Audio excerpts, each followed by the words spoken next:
Bienvenue chez Grand-Ya le Zeuk pour le soutien de la jeunesse et son éveil.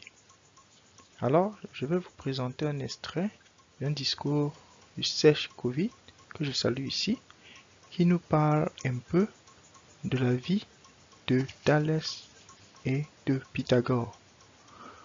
Pour mieux apprendre, il faut écouter.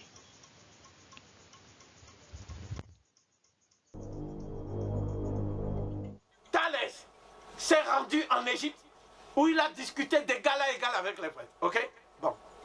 Maintenant, si tu t'arrêtes là, toi, tu vas dire que Thalès, il a le même niveau que les prêtres. C'est quoi même les prêtres?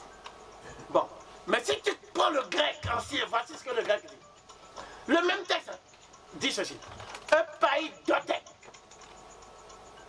Upo ton hieron en Egypto. Donc, epaidote, en grec, veut dire conduire un enfant.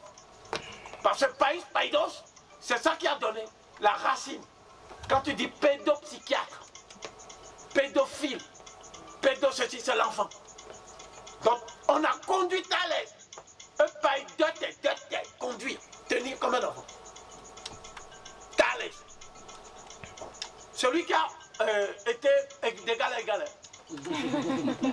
On l'a conduit comme un enfant.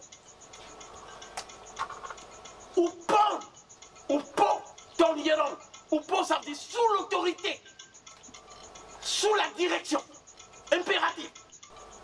Ton hieron, ça veut dire les détenteurs de la science sacrée. C'est ça qui est devenu prêtre. Hein? Ça veut dire le mec, il est là, il regarde le ciel et puis il ne fout rien. Il attend Dieu. Mais nous, c'est des savants qu'on appelle prêtres. Et on appelle leurs étudiants savants. Est-ce que c'est normal? Thalès est savant de quoi? Avant de savoir quelque chose, il faut apprendre. Je pose deux questions. Quelle était l'école de philosophie antérieure au voyage de Thalès en Grèce?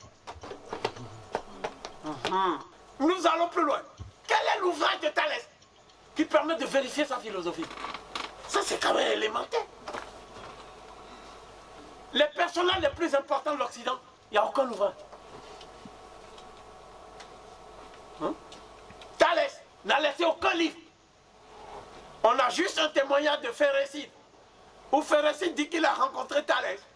Et qu'il a demandé à Thalès, mais tu as été en Égypte, mais tu as fait quoi là-bas?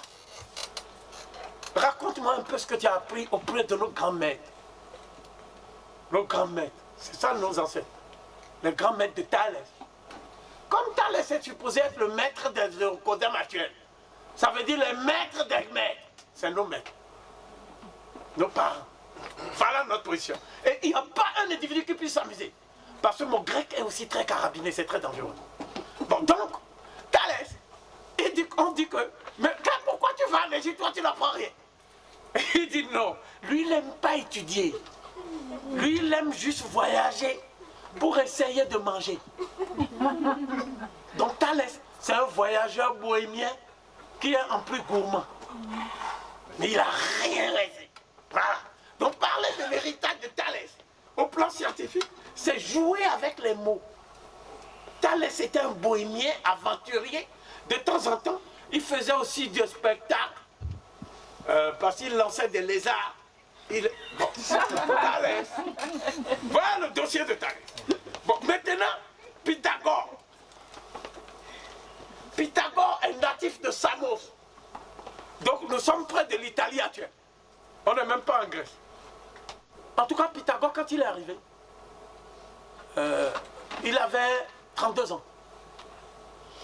Chez nous. Il voulait étudier des choses qu'on étudiait à 9 ans. Un problème de classe, d'âge. Bon, on a dit Thalès, en attendant que ceux qui ont 9 ans aient ton âge, on va te faire des travaux pratiques. Donc on l'emmène pour creuser des trous. Du matin au soir. Quand il creuse, tu connais les blancs aussi. Il fait un peu d'effort physique, il se couche. Il dit, il fait chaud, mais mec, quelle est cette histoire? Je suis venu étudier les mathématiques.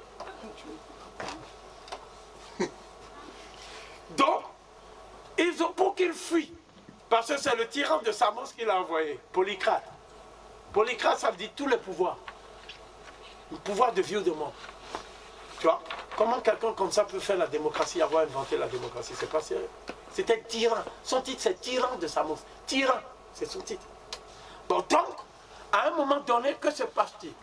Pythagore supporte 10 ans. Travaux pratiques de 10 ans. Bon, il dit qu'il s'en va. Et il y a Saknoum Néfer, le grand prêtre qui a formé Platon aussi, qui a formé Eudote. Son nom signifie le fils du dieu Cloum est parfait, ou parfait est le fils du dieu Cloum. Donc lui il dit non, il faut avoir pitié, le gars il a fait 10 ans. On dit à Thalès, bon si on te dit encore 2 ans, tu vas creuser encore. Comme ça on va voir ta bonne volonté, il a encore creusé 2 ans. Arrivé à 12 ans, il dit mais j'ai tout creusé, vous aussi. C'est là où on a dit à Pythagore, bon tu vas changer de nom. D'abord tu vas être circoncis. Parce que les enfants qui vont étudier avec toi, ils sont tous circoncis. Et tu rentres dans aucun temple si tu n'es pas circoncis. En plus ton hygiène corporelle. Parce qu'en fait, quand Pythagore se déplace, tu sens l'odeur à 1 kilomètre. Tu vois là? C'était des gens, des puanteurs terribles. Ils n'aimaient pas l'eau. Ils disaient, pas se fâcher, je vais prendre ma douche, mais quand il va pleuvoir. Bon, mais comme il ne pleut pas, tu es là, tu schlingues comme ça là.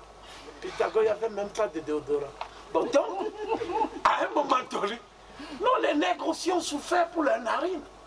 C'est pour ça que je te dis. Donc, à un moment donné, Thalès, Pythagore, on dit, bon, on a pitié, on lui fait ça. Mais on lui fait ça au milieu de 8 enfants. Donc tout le monde voit son sexe. Tu vois? Ça, ils ne mettent pas dans les livres. Et donc son vrai nom, c'est Mnemarcos. Donc en fait, son nom, c'est le nom du dieu Ta. Parce qu'il a été initié à Memphis. Ta-Our. Ça veut dire Ta le grand. Tu vois, tu prends l'inscription de Tchabaka. La première ligne, c'est les Nétérous sont venus à l'existence en Ta. Ta le grand qui siège sur son trône. Tu vois là. Et Ta le grand, c'est Ta-Our. Mais les règles de correspondance phonétique font que quand tu prends un W en français, ça devient un G en anglais. Ça devient un G en français. C'est la même chose pour l'égyptien et le grec. Tu vois? Donc Our devient Goura. Pythagora. Taour. Pythagora. Pytha, ça veut dire la pitié. C'est un oracle où il y a le totem qui a le serpent python. Comme au Bénin. Nous, on a les mêmes rites que les Memphis. Tu vois, Taour. Pythagore. Bon. Donc Pythagore, on lui apprend 3 choses. La première chose, c'est l'écriture des hiérogrammades, c'est-à-dire l'hiératique. On lui apprend l'écriture des décrets administratifs. Ça s'appelle le démotique. Et à partir de là, on lui dit, tu veux faire quoi? Il a dit, je veux apprendre la musique. Donc on lui apprend les gammes diatoniques, on lui apprend les instruments, on lui apprend tout ça. Ensuite, tu veux quoi? Il dit, je veux savoir comment quelqu'un naît et meurt. Quelqu'un meurt et renaît. Donc on lui a appris, mais il n'a pas bien compris. Donc il a créé la métempsychose qui est un paradoxe. C'est-à-dire une obscurité métaphysique pour aller vite. On lui a appris aussi les nombres, la toute-puissance des nombres. Mais il n'a pas bien maîtrisé. Tu vois, il parle du nombre d'or, il divague sur le nombre d'or. C'est très compliqué. Mais lui aussi, il n'a laissé aucun livre. Pythagore n'a laissé aucun livre. Cela a amené George James à dire, mais des gens qui n'ont pas écrit de livres, pour qu'on voit au moins quelle est leur doctrine. mais qui parle tout le temps de l'Égypte, qu'ils ont pris ça en Égypte. On ne peut pas dire que c'est le pythagorisme, c'est-à-dire l'œuvre de Pythagore. C'est les réminiscences de ce qu'il a pris en Égypte. Donc il faut être honnête. Il faut donner à César ce qui appartient à César. Vous voyez? Voilà. Par contre, il y a eu une école pythagoricienne à Crotone. Hein? Les pythagoriciens de la Grande Grèce. Tu vois? Et que vous pouvez voir dans l'Égypte, la Grèce et l'école d'Alexandrie d'Obenga. Bon, mais le fait le plus crucial est le suivant. Le noir est obligé de travailler la terre pour survivre. Donc le noir est un agriculteur sédentaire dans son berceau. L'agriculture est donc née de la nécessité de semer, de récolter,